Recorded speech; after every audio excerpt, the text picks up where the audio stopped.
without further ado, I will, because we were running so behind, I didn't get to explain to the panelists anything that we're doing tonight.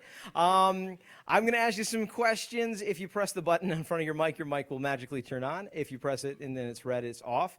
So just a little, note to how this will work.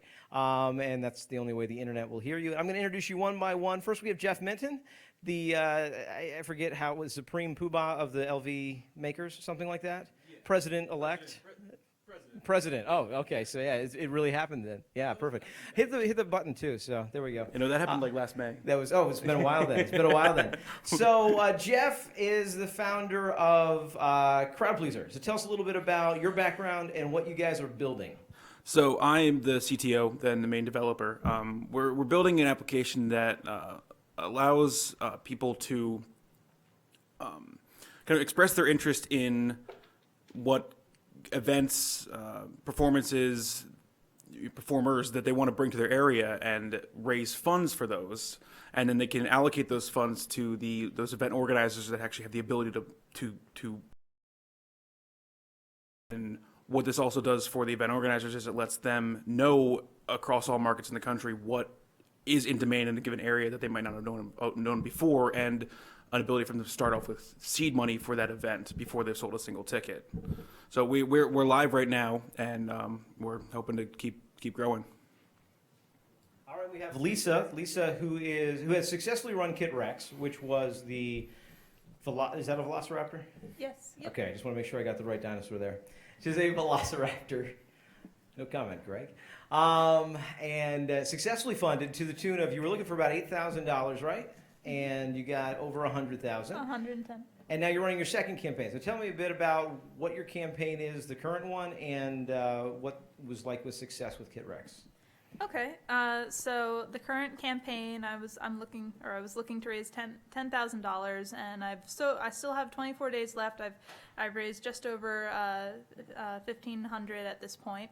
And so I make these flat packed paper dinosaurs, and the last campaign I ended up having to ship products out to 2,900 individuals, which was it was quite an exciting thing, but also quite a chore, and I learned a lot of lessons from that I'm able to apply to this round with the pterodactyls. And we have Greg, who is the founder of, and I should probably leave my mic on instead of turning it off like that, is the founder of the Colony Meadery, and you guys did something with Rocket Hub, right? Yeah, for those of you who don't know, a meadery makes alcohol out of honey. So we had a Rocket Hub crowdfunding to launch. We had a goal of 15,000. We got just a little over half that. On Rocket Hub, you still get a decent chunk of that money, even when you don't make your goal. We had a number of different things that went kind of both in our favor and against our favor. One of them, I had a pretty successful network in craft beer that we were hoping to tap, and to some extent did. It really hurts when you can't give away your product as a reward.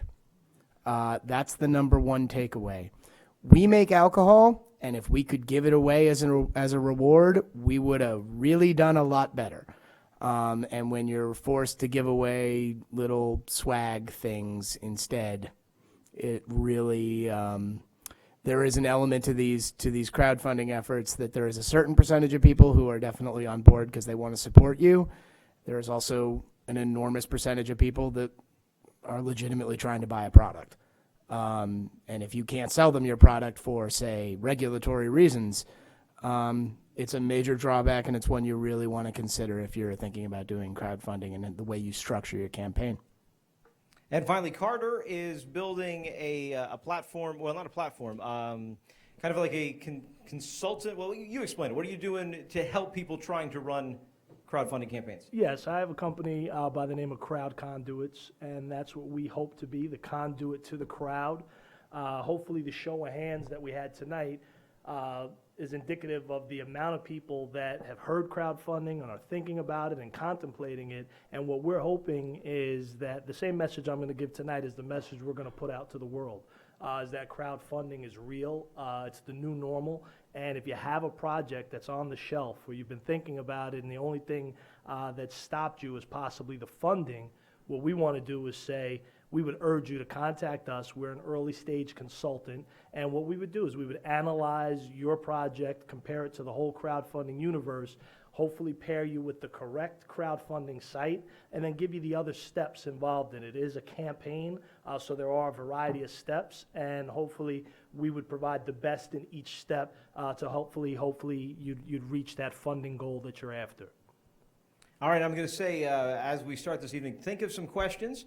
If you have some that you'd like to ask at the end, if you have anything about crowdfunding, certainly you can also, if you tweet with @LVTech, I will see them pop up here and can ask them for you, or we'll open it up at the end. But I want to start a little bit with Carter. The companies that we see, like, so I'm in the market for a new phone, and the phone I want to buy is the Yoda Phone 2, which has not been released in the U.S., but the hardware physically exists in other countries. When they bring it to the U.S. market, they're going to put it on Indiegogo. Why? And like why? And also with that, like why is Pebble going to release their second watch through another crowdfunding campaign when they already have a store? They obviously have people that want to buy their product. What is the philosophy of that, and how does that contrast with how crowdfunding kind of started?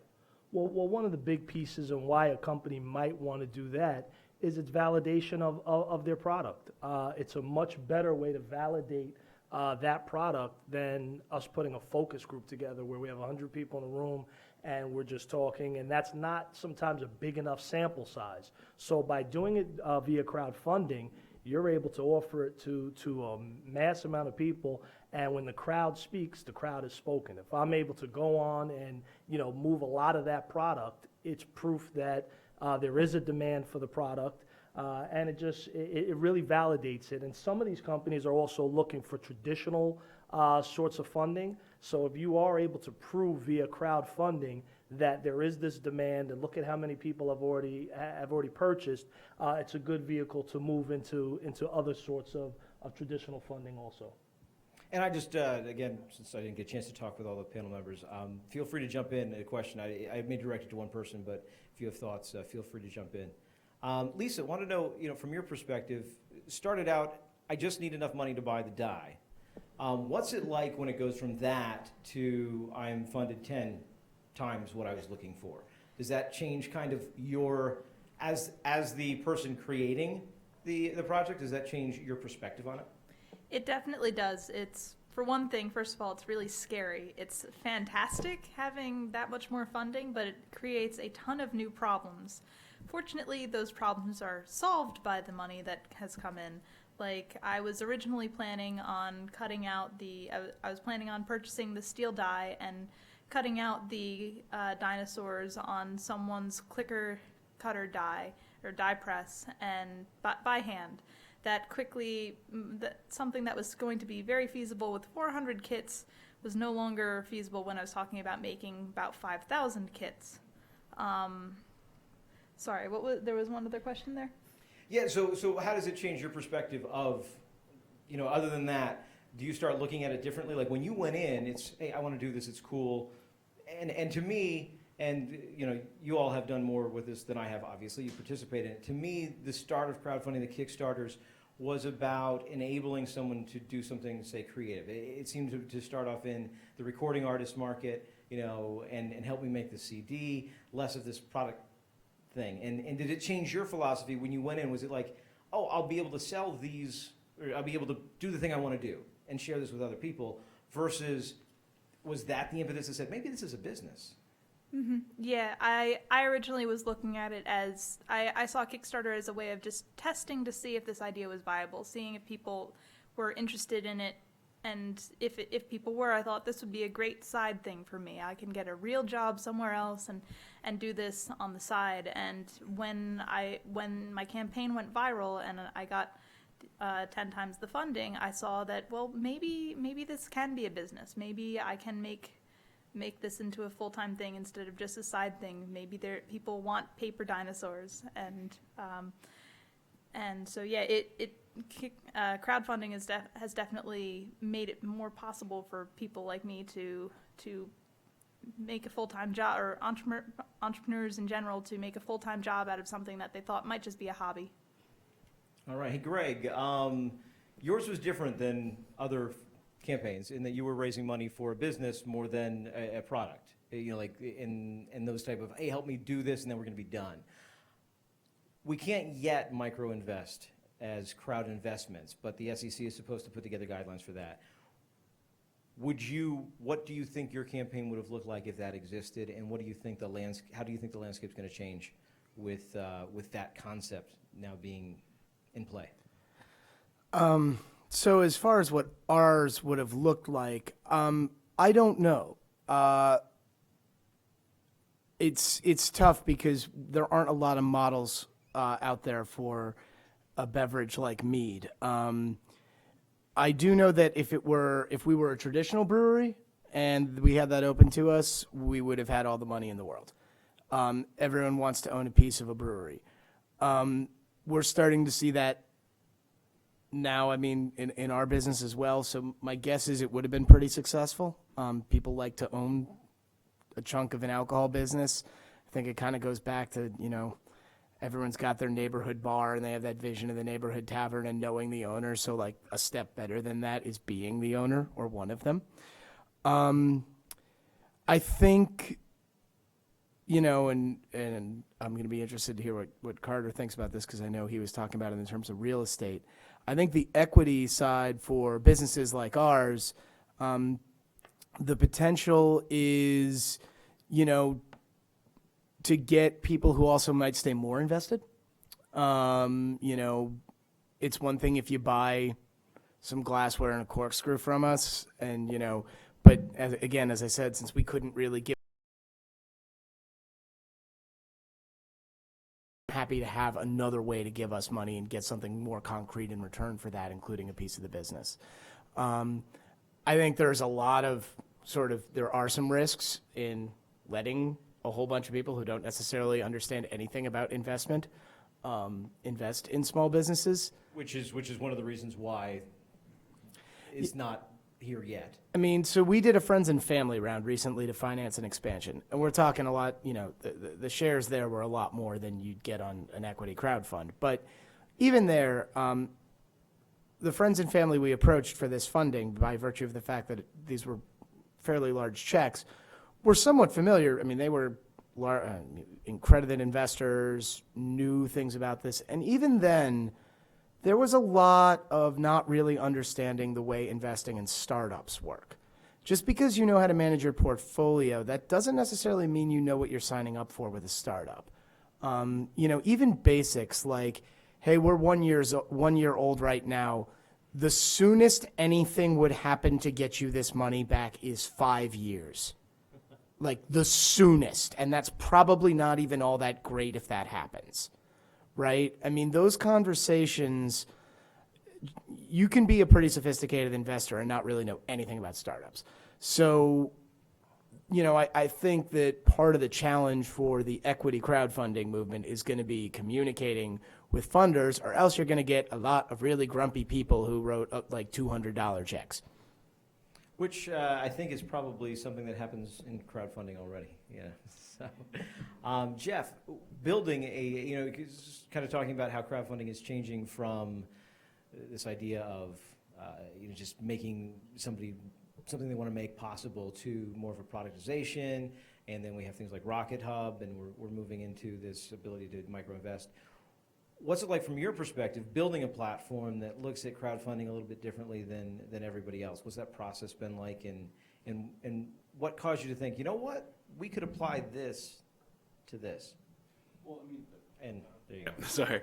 I mean, one way we differ than most of the other crowdfunding sites specifically is because I think a lot of people go to crowdfunding thinking they're basically buying a product, which I'm pretty sure everyone in crowdfunding also agrees that that's not really what you're doing, but that's the sense people get in the world. And so what we're doing differently is really you're literally investing in the potential to, in our case, like attend an event. So you're saying I'm interested in this happening, and I will contribute some amount of money so I can basically prove that I'm interested in this happening. But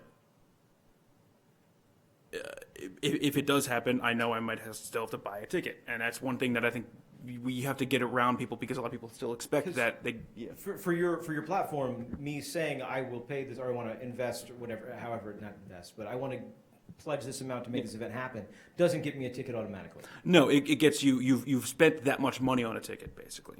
So that mean now maybe the whole point of this is that if an organizer comes in and says, okay, well, I know I can make this event, and here's what I can sell. Here's the tickets I can sell at these different rates, and then you're able to use the money you've contributed, and that is 1-to-1 for tickets. So, I pledged $10. Well, I have $10 towards my first ticket. That might get me close to one, or it might be an inexpensive event. It's like $5 a ticket, and then I can get two of them. But it's there. You have to get people to want to invest in this thing without necessarily knowing what's going to happen in the end. And I think we have to deal with that sometimes more than that happens in other crowdfunding markets, but it's not as explicit, because you do at least get an idea. You're going to get what you choose a perk and you're pretty sure you're going to get that. For us, it's more of I'm going to put $10, $15 in, and that might get me a ticket. I might have to spend more. I'm not really sure.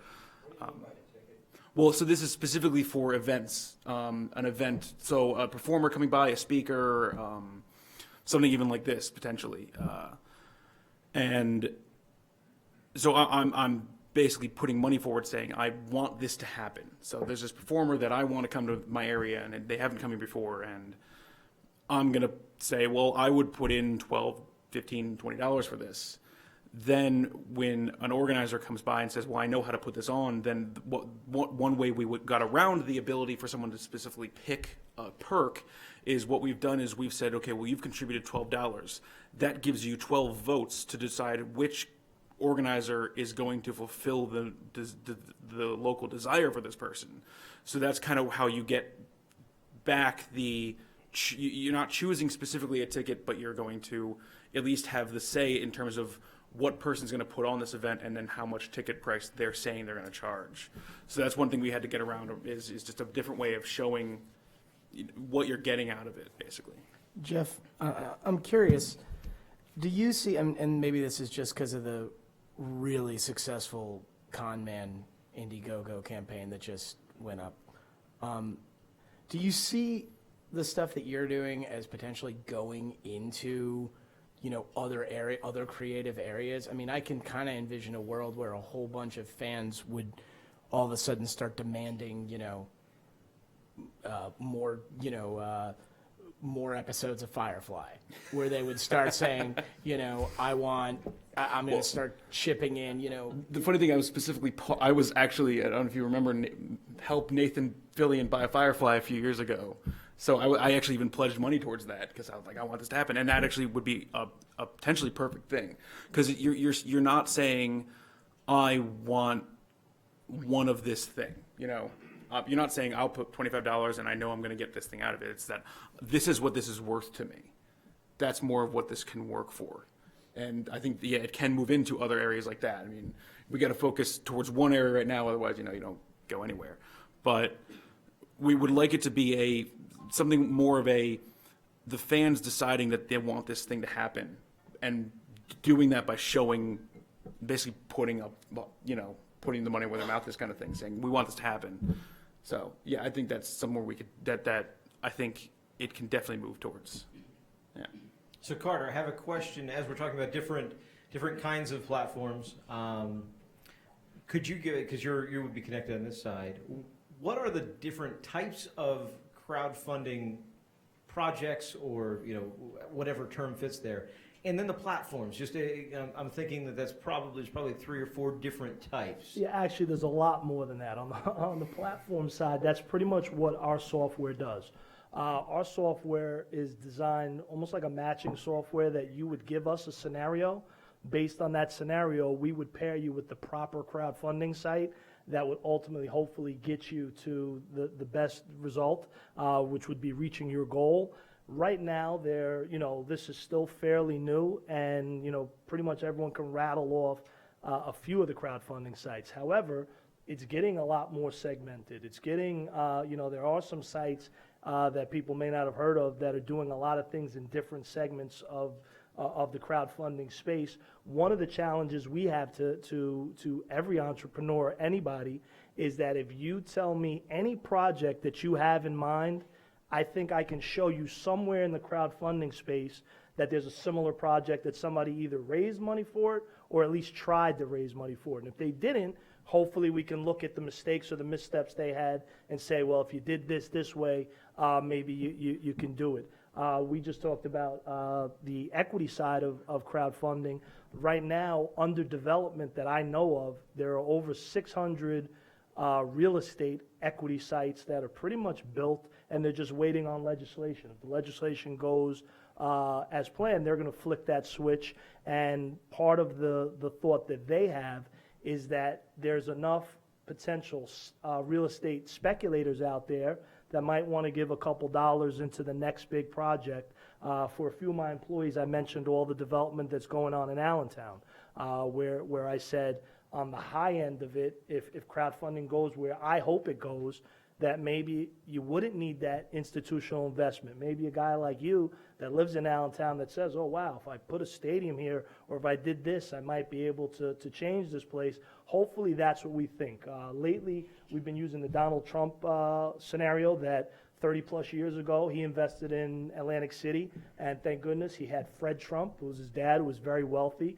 And we all know of the entrepreneurial stories where, you know, somebody that came from nothing made something, but for every one of those guys, there's probably thousands that did have that financial backing, and we're hoping that crowdfunding can be that for the regular person that says, hey, I don't have somebody that has a lot of money, but I have this brilliant plan. And, you know, my thought is that the next wave of billionaires may tell a story that says, hey, it started with my initial crowdfunding raise, similar to the way Silicon Valley was born. And everyone said, I was in my garage doing this, and now we're all billionaires. So hopefully that's what crowdfunding can do.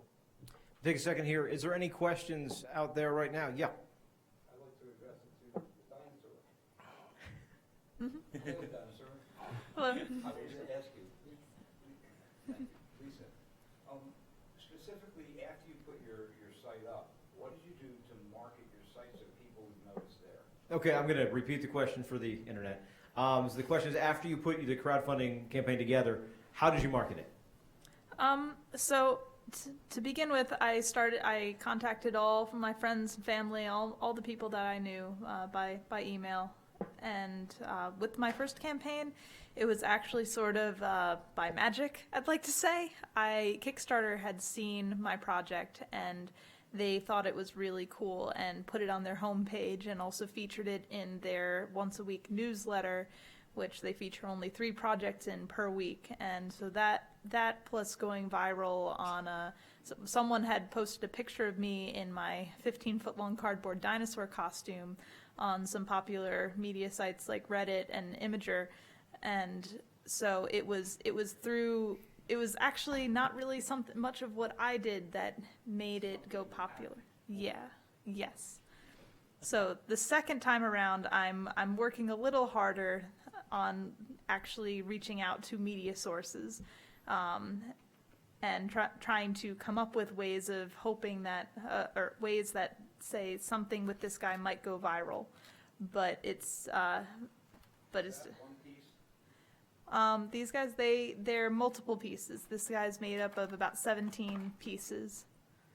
And Like him to move and talk. what? How would you like him to move and lower and talk? Well, the costume one already moves, but when you're inside of it, right? yeah, yes, that could be pretty cool. I have thought a little bit about that.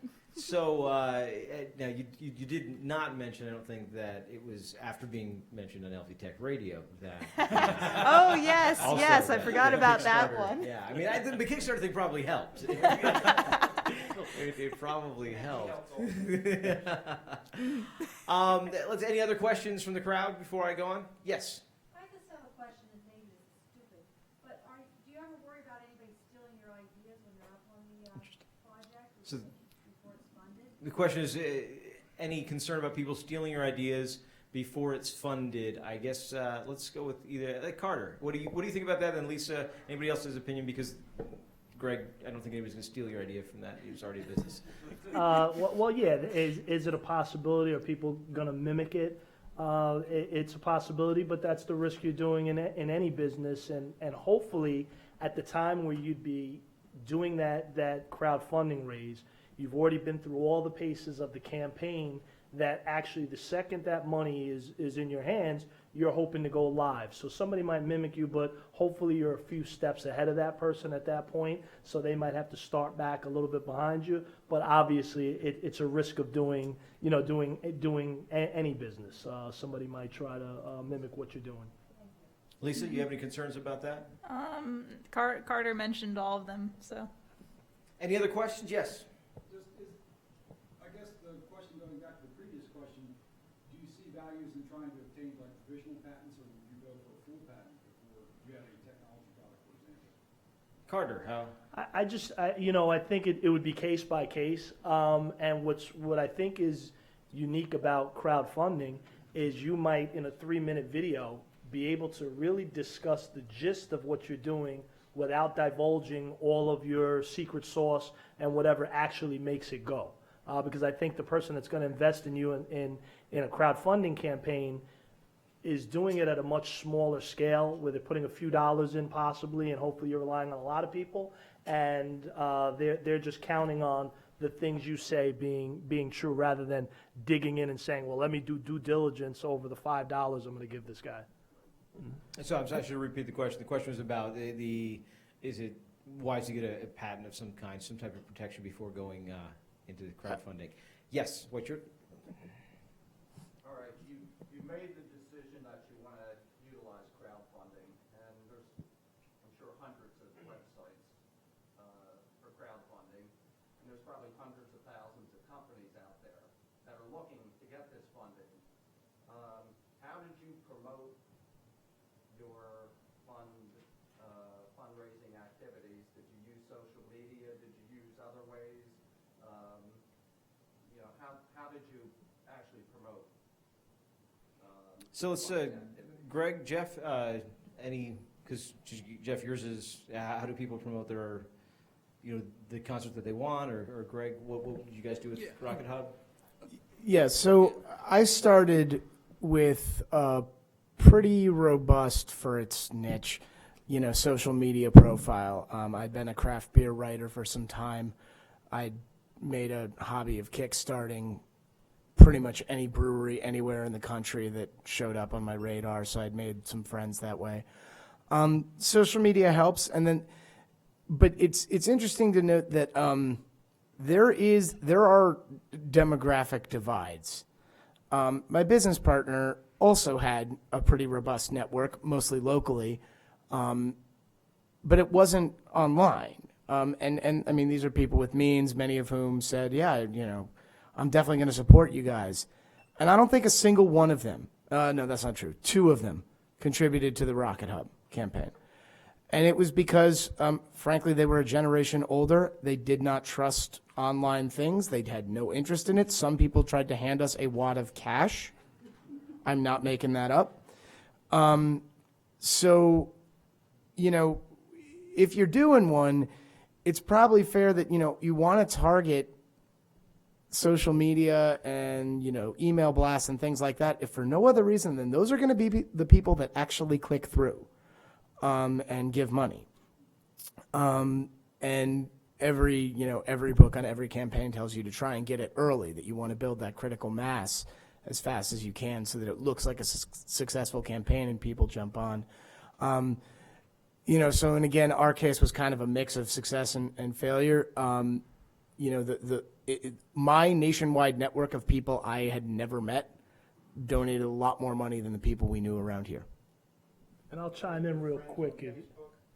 No, I mean people that, either knew me from writing, from Twitter, I'd kickstarted, their brewery and ended up in an email conversation with them.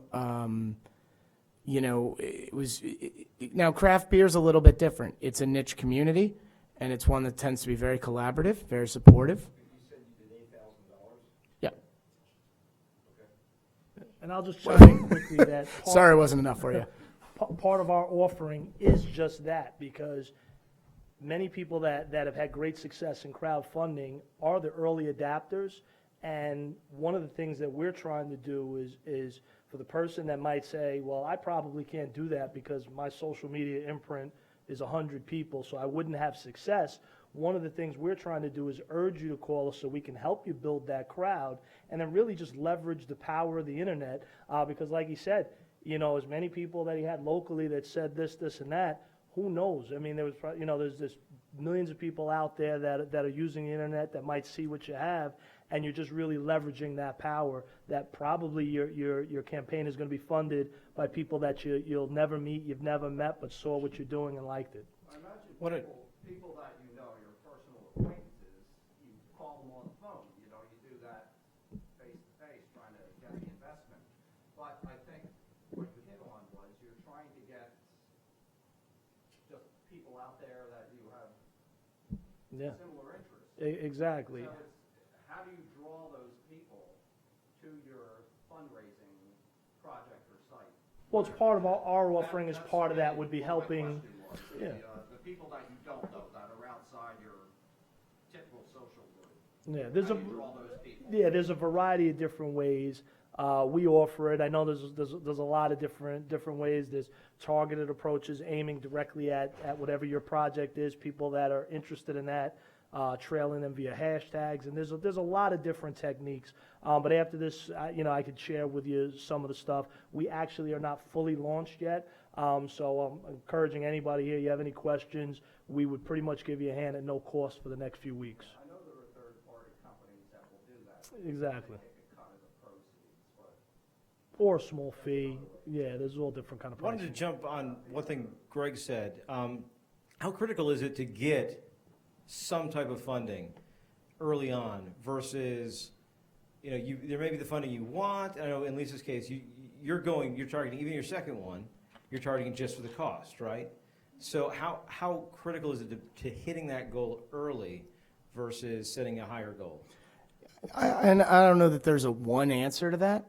I think it really varies by company, by goal. In our case, crowdfunding was a pretty minor part of our startup. We really just wanted to use it as a combination of marketing, letting people know that we were in planning, and a way of, raising some of the money for some of the smaller costs, the merchandise and stuff that we were giving out as rewards, things like that. But, if it is a product offering, I can imagine that there's an enormous, you need a certain amount of money. And it also depends on your site. We deliberately picked one that we were going to get some money whether or not we hit our goal. But if you're on a all or nothing site, like Kickstarter, everything that's ever been written, you need to start getting momentum early. There are pretty well-known benchmarks that are written extensively across the internet, and you need to be hitting them in your funding or you're not going to make your goal. Question, a real good one too, about these goals. Why would anybody put a high goal when they could put $500? And if they have a product that people want, people are going to buy the product. So whether they're buying $300,000 worth of product or $20,000 or whatever your goal is, why would you risk losing 5% of the income to Indiegogo because they want more if you don't reach your goal? Why would you put a high goal when you could put $500? So the question is, why would you go for why not set an absurdly low goal? Then why not set up a Shopify store and not give Indiegogo anything? I mean, the point is you need some startup capital, and so there needs to be some ambition there. And again, there are different models. I mean, I've seen campaigns for as little as $500, for a very small creative effort or something like that. But at that point, right, you could set up an Etsy shop and pretty much do the same thing. For us, we're starting a business. With Indiegogo or these Kickstarter programs, if you get placed up to the front of their list, you have a lot of people coming to that site that you didn't market. And yeah, there's a ton of techniques behind So sure, how I you can do create it. my own website, but why would I market to bring them to my website if I'm gonna get 10 times more traffic on Indiegogo because I'm giving them 4%. Right, and there you're essentially answering your own question. So I think the thing is, where do you, like Carter, what's the sweet spot? Because yeah, you can set an absurdly low goal, but where do you want to put it? Because doesn't that turn people as well? Yeah, well, the truth of the matter is, you know, like it was mentioned here, if you're really setting out to do business and you're setting a goal of $500, a lot of people might look right through that and say, what is this guy up to? How could he do this business for $500? You know, so so the crowd would speak. The crowd would either see through it and say, this is ridiculous, or they might do what you said. They like the product enough anyway, but if that was the case, why would you want to share that money anyway? But it's strategy. Everyone has a different strategy and a different advice. But one of the big things that we do know, and what we were just talking about, is it is kind of like a snowball going down the hill. You want that momentum. You want that early momentum to build it up, and then you could get the additional help from whatever site it is, where they might say, yeah, let's feature this platform, because all of a sudden they were up and every day it's growing and growing and growing. So that's just a strategy question. You and your team would have to decide what you think is the best route. Yeah, just wait, we got another question. So one Tim, more just- before we go back to. I just had a two-part question. The first part was, I'm a little bit fuzzy, but I'm new to this whole thing. When you are crowdfunding for the money and people give you that $8,000, that alone, you have to pay it back? Okay, so question about crowdfunding. First one is, with current crowdfunding sites, do you have to pay back the money that people give you? And the second one you said? The second part was that you mentioned that since you're well regulated, you can't actually give the beer away. I wondered if you, as a owner, had a suggestion of what to do. Say somebody's, for example, in an industry similar to yours, where they cannot give the product away. Well, ignore the beeping. So the second question is, what to do in highly regulated industries when, again, you can't give it away like you know. Let's do the first question. So really, Lisa, why don't you? Crowdfunding, did you have to give the money back? No, that's money that I get to keep and use to give whatever, say, the pledges were that whatever the pledge rewards were that people gave money for. That money is what I use to fulfill those rewards. So what were some of the example, like a pledge reward?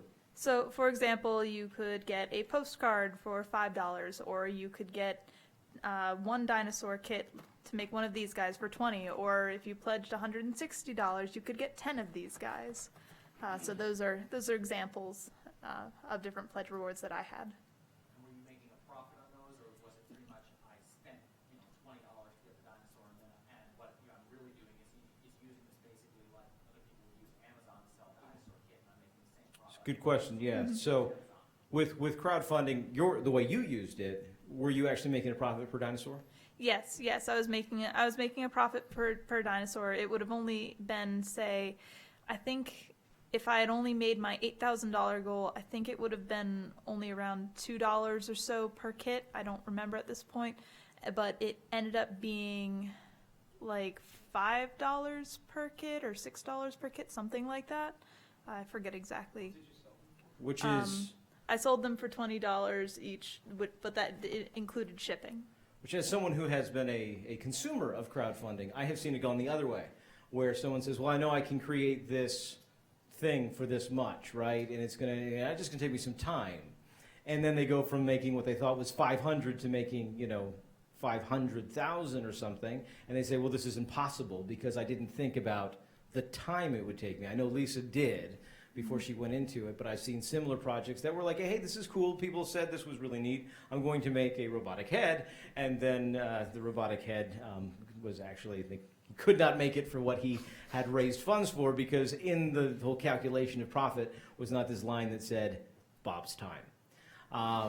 So before we go back to questions for the group, I just want to add a couple more. Just down the line, you're all in the crowdfunding, you've been in the space, you're familiar with the space. Outside of your own campaigns, give me a favorite crowdfunding story that you may have.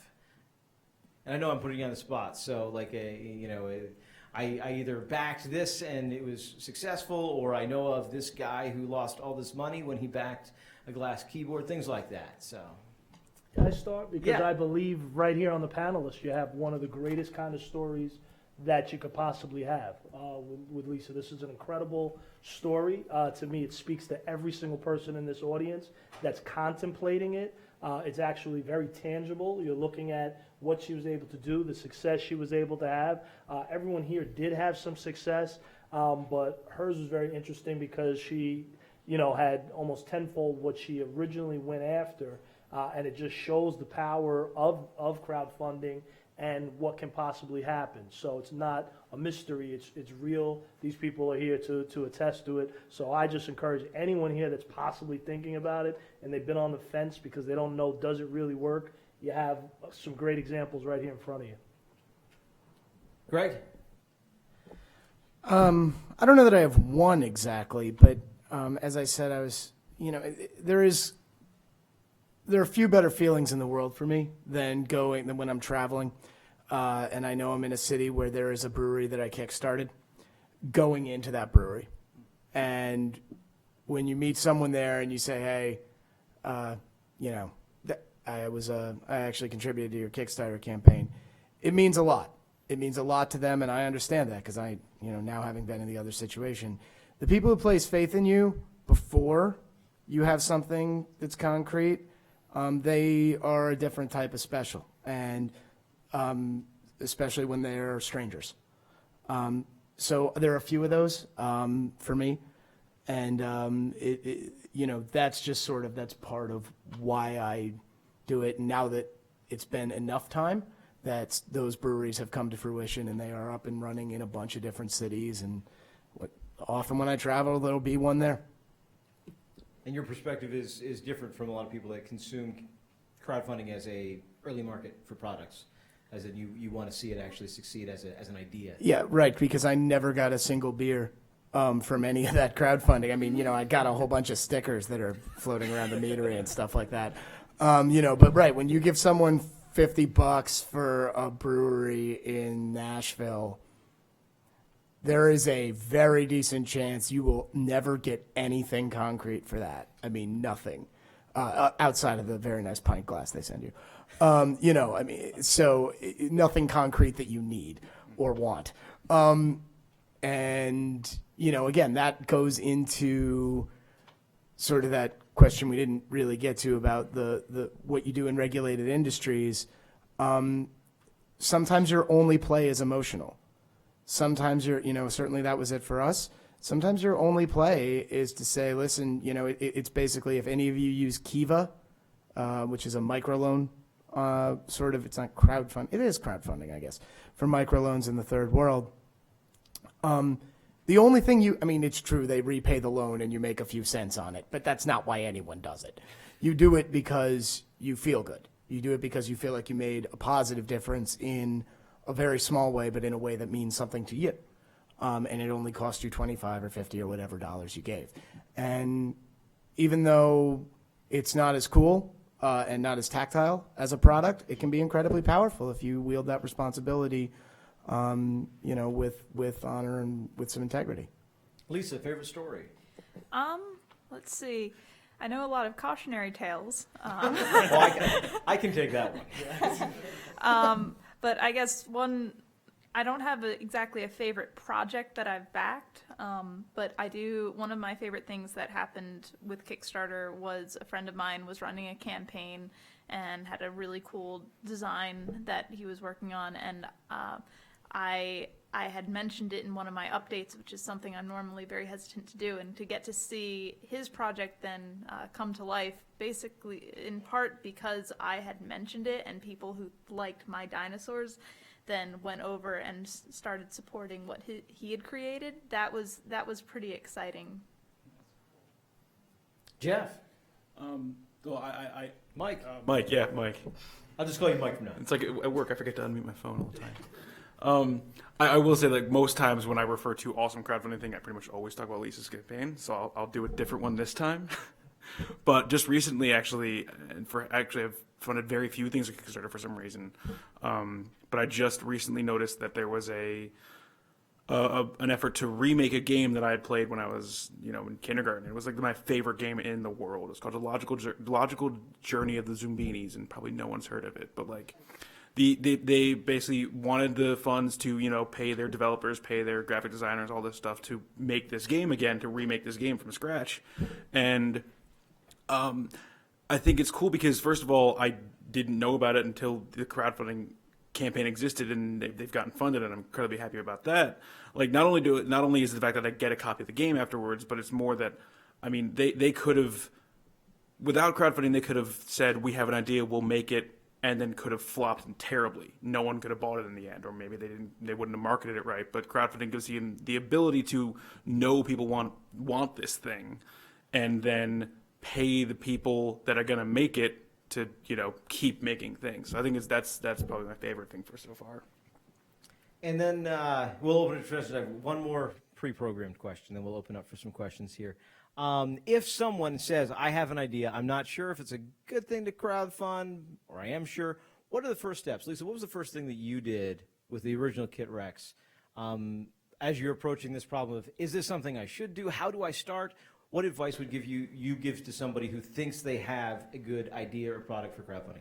My first piece of advice would be make sure that you have customers. You might think it's the greatest idea in the world, and there might be, say if you have an app, there might be limited ways for you to test if there are customers, but you need to find some way to see if people like this.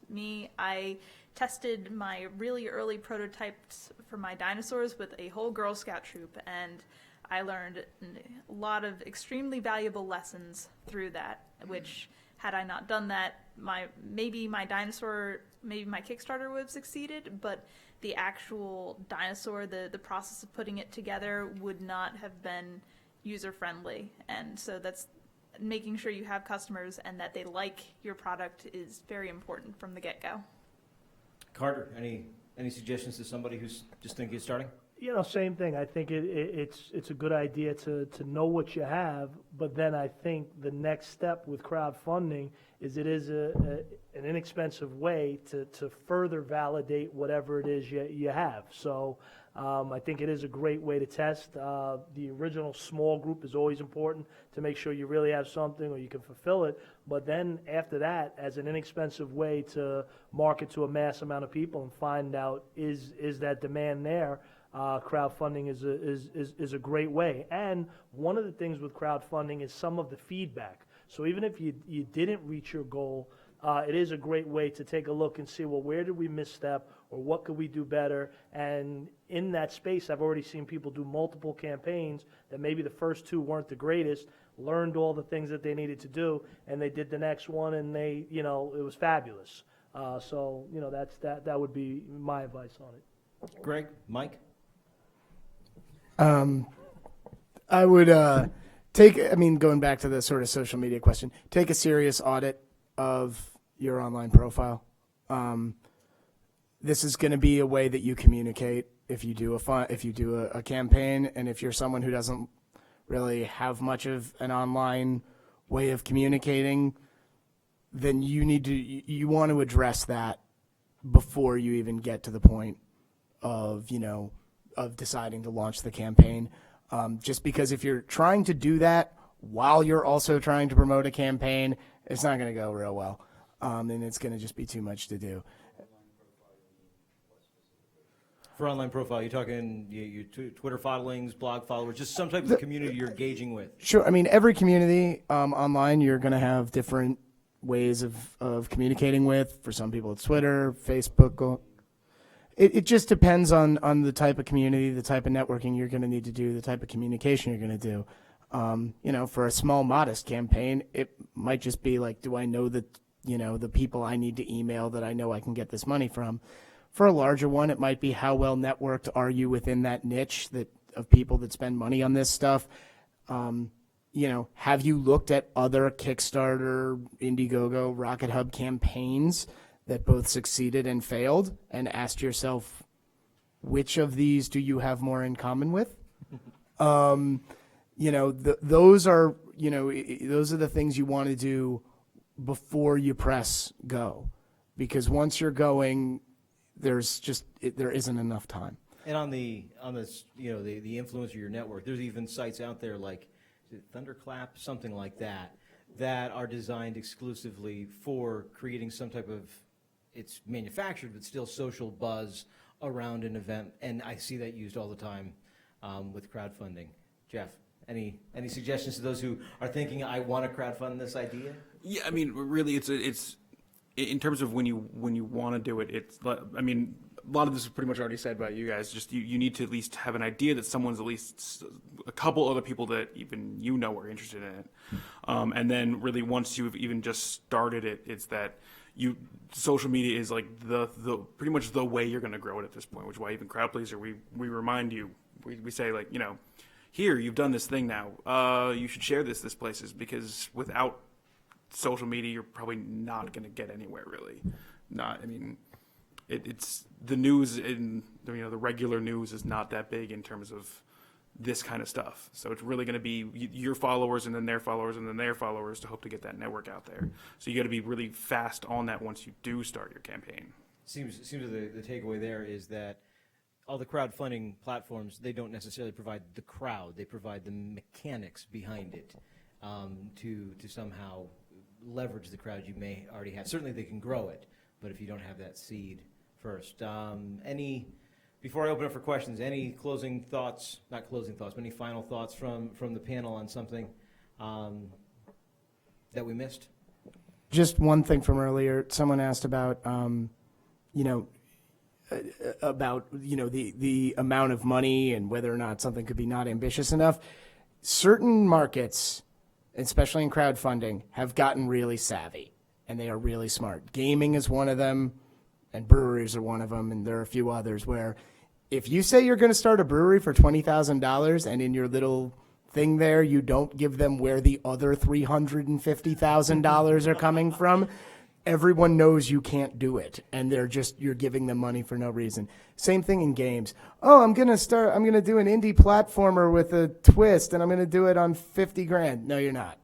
And everyone who's going to give you money knows that. So that's just one of those things. Know your market. If you're going to be relying on people to give you money, assume that they're smart, just like any customer. All right, we got about 10 minutes. All the way in the back.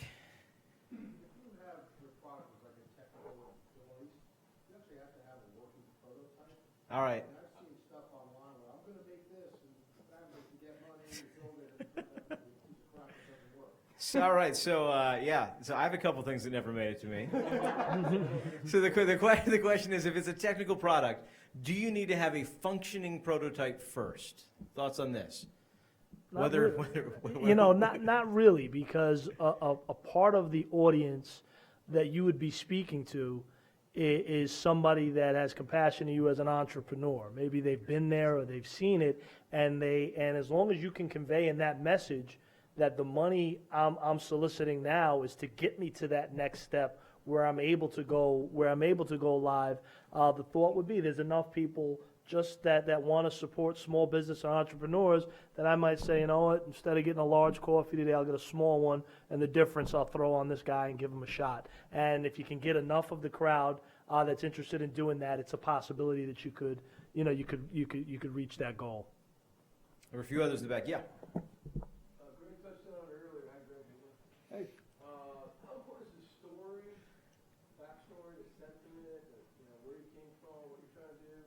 What percentage of time should we spend on that, and also the quality, the fanciness of the videos? Like, did you have cool graphics? Did you spend time on that? Are people buying that? And the third thing that I'm get in real quick. I ordered a book 18 months ago. I'm still waiting for it, and I'm fine with that because I wanted to back another golf pro because he wrote a golf pro book, and he's giving me updates when it's coming. I'm cool with that. So do you kind of give them a window of when they're going to get the product, not the gadget, the knick-knack thing they want, but the actual product that they ordered the product? Let me see if I can replay that for the internet. And again, apologies for those of you who are watching this after the fact. Our streamy thing went down, so you just got one camera. I'm sorry, we're not switching back and forth right now. So it was 3 questions. One, how important is it to build the sentiment? The kind of the non-physical side of things. I want to see this project succeed. Second one was how important is how well crafted your message is, specifically the video. And I think the third one is How do you communicate, and how important is it to communicate expectations ongoing throughout, different phases including after funding is successful? So, okay, in order.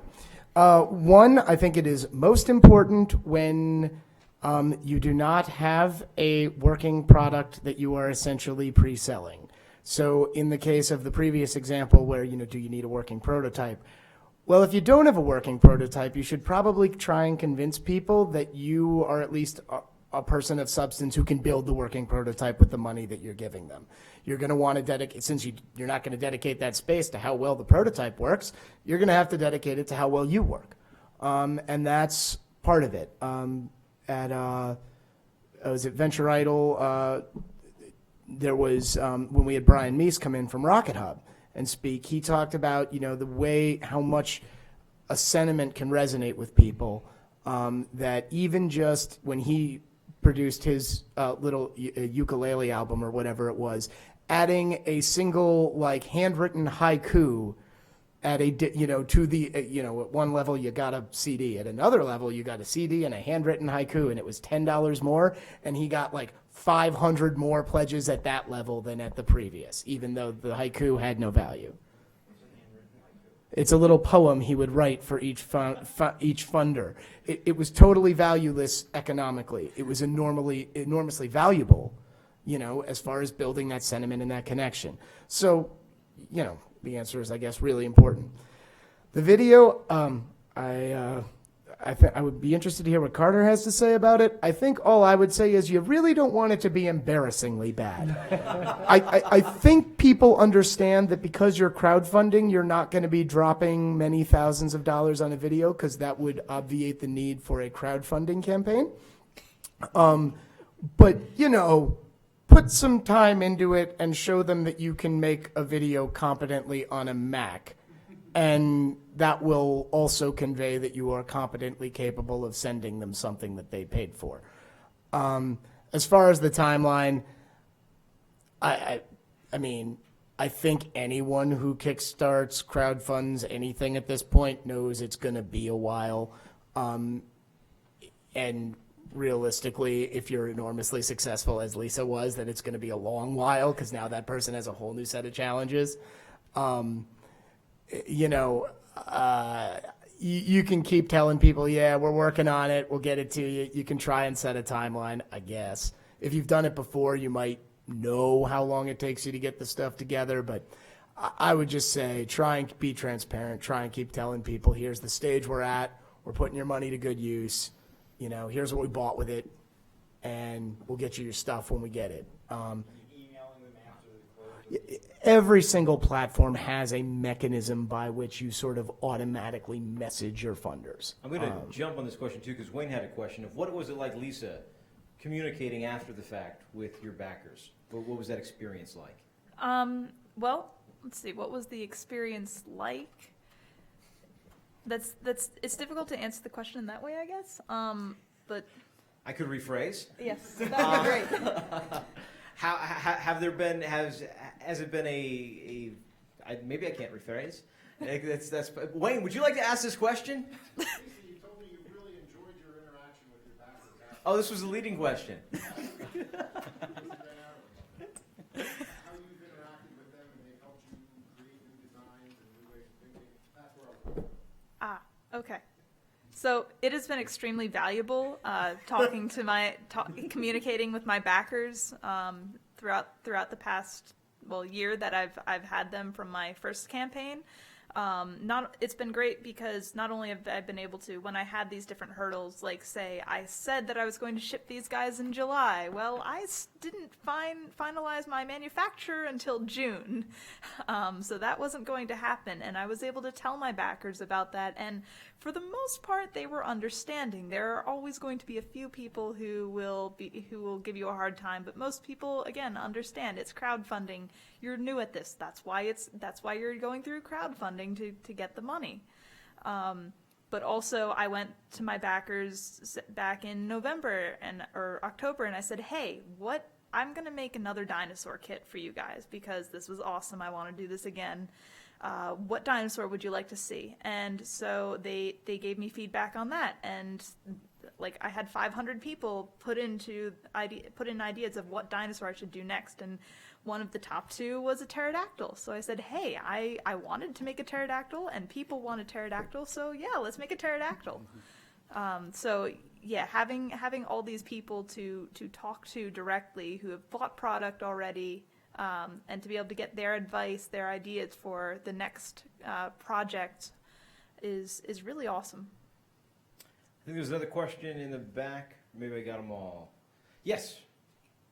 Yeah, I'm just curious, in the case of like, a successful campaign, do you see this as a stepping stone to something else, or kind of like where do you take off, let's say, okay, you funded your brewery, like now do you start looking into distribution locally or nationwide, or let's say you have a successful product that you've proven demand for, can you go set up your own site and start selling it directly, or do you try to go to like a retailer versus doing another Kickstarter?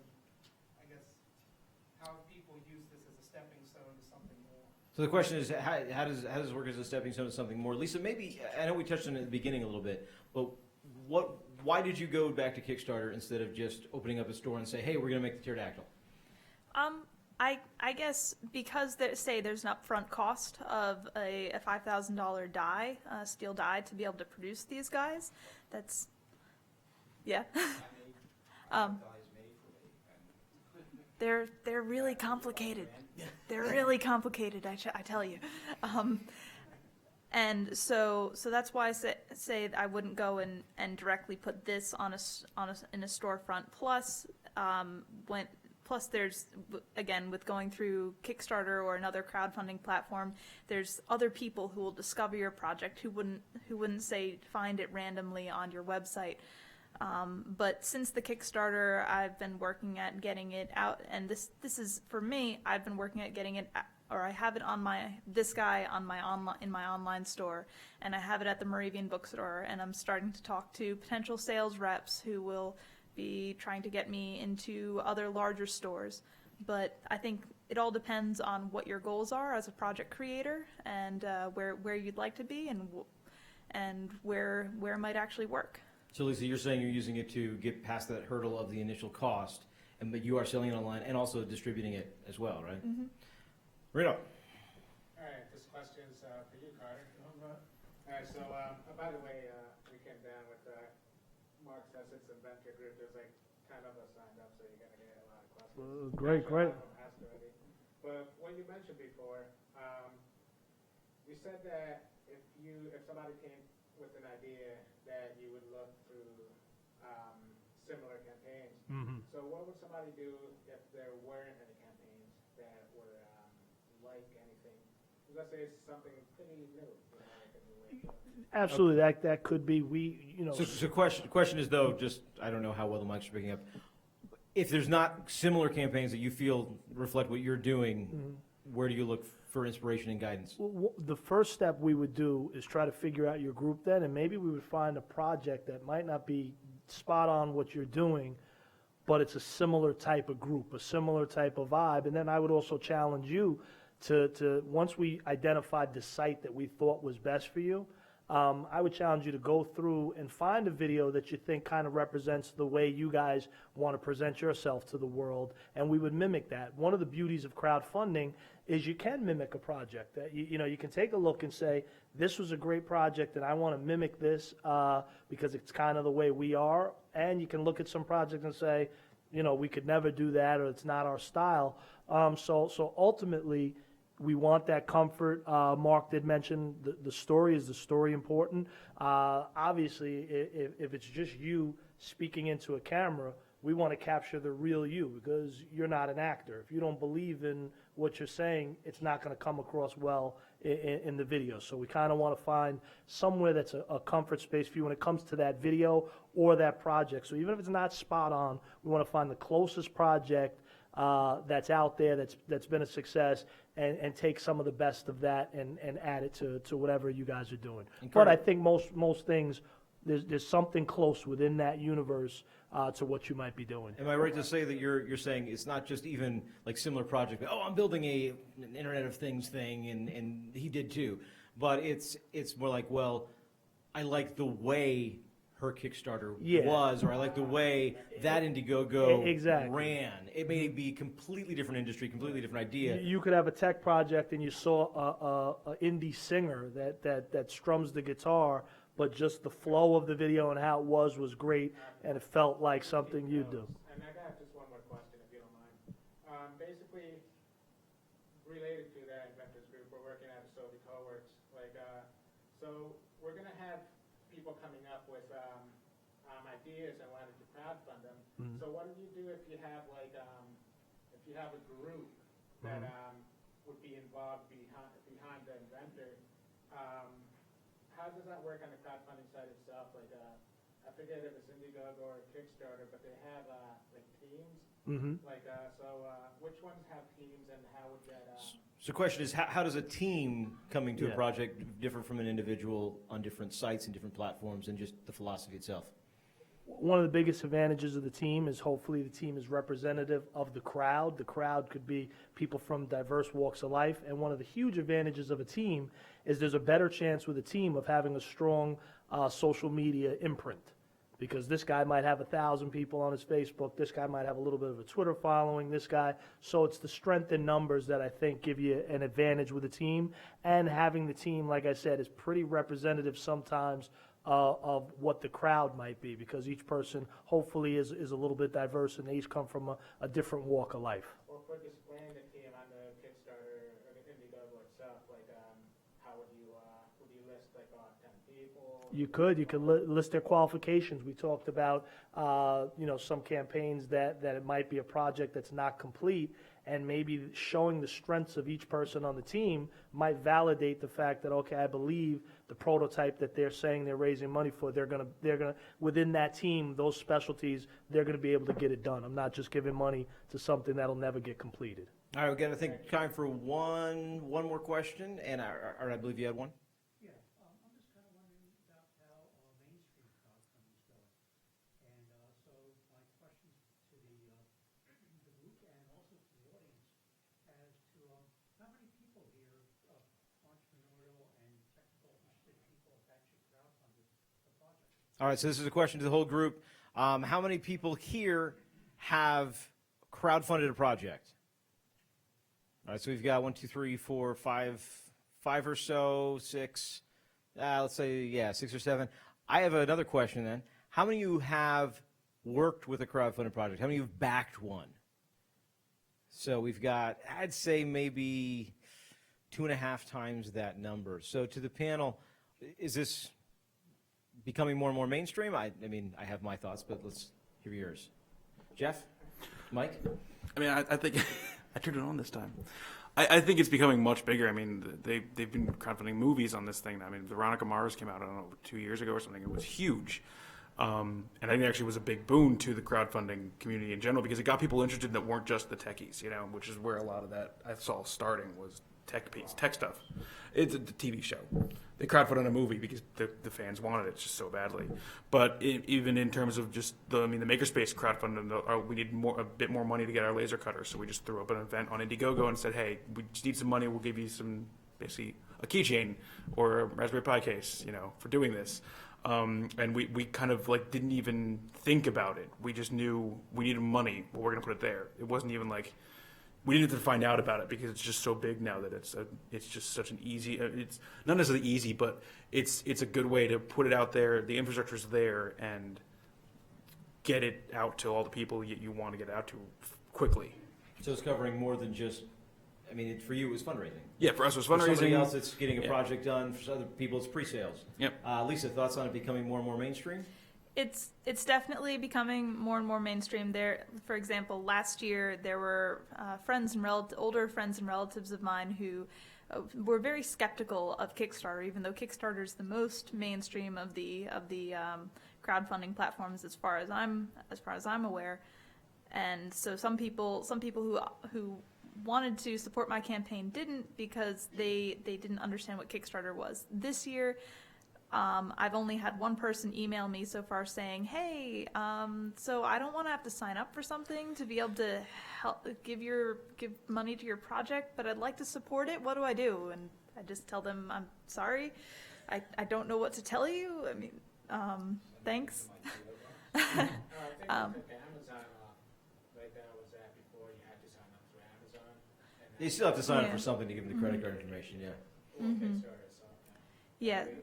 So it's definitely it's not there yet, but it's definitely still moving in that direction. Greg, becoming more mainstream? Yeah, I mean, certainly it's becoming more mainstream. It is still, though, I think, still not really in most of the ways that we think of that term as being meaningful. There's still an enormous number of people that are either skeptical of it or just don't know about it and or don't really consider it part of their world. And even just the way it is covered, and that's, maybe my background as like a former journalist colors this a little bit. It's pretty rare that you see any type of mainstream media covering crowdfunding efforts as if they are news. They're almost all niche outlets that do that. I mean, Gawker will do it, and, the various niche sites like that. But it's still got a ways to go as far as becoming mainstream. And I think part of the problem is that when it becomes mainstream, it will lose some of its value. We've already had Sony try and kickstart a game. We've had major studios try and kickstart a movie. We may someday have major developers try and kickstart major development projects once there's equity involved. Microsoft 11. It just, when those things happen and it gets sufficiently mainstream, it will be much more difficult, I think, to filter the good startup stories like Lisa that, make us excited about this vehicle from, the dramatic noise of very large businesses finding a way to use it to market and get larger. Many of the platforms have some pretty good rules in place about that. But I think as it gets more mainstream, that's going to be the trade-off, as it is with any really good technology that gets adopted widely. The trade-off is everyone gets to know about it and it gets bigger and it gets less accessible, or it gets harder for smaller ones to stand out. Carter, what's the landscape look like going forward? The show of hands that I just saw makes me excited. It validates what I'm doing. I'm hedging my bets on crowdfunding really just becoming a normal way of doing business. I actually hope I don't see a bunch of articles, because the less articles I see, there's no more shock value. People are not surprised. Yeah, he raised $100,000. That's what you can do through crowdfunding. And I love the fact that less people raise their hand that have actually done a campaign versus the amount of people that have pledged to a campaign. So it says there's this big audience out there that believes in you and wants to give you a shot at it. It's just putting your plan together and giving it a shot. And some of the people here, I'm excited when people say, hey, maybe I don't have that social media following and I don't have some of the pieces in play, because that's what we're building our business on. We're hoping that we have people that say, I probably can't just go on my iPhone and put this together, but Carter, you guys have an 800 number. I'll dial that number, and if you can hold my hand and walk me through the steps to success, I'm willing to do that. And that's pretty much what we're hedging our bets on in the industry. So a quick apology to those who are watching the stream. Our camera ran out of batteries. And with that, though, we'll give a round of applause to our panel for this evening.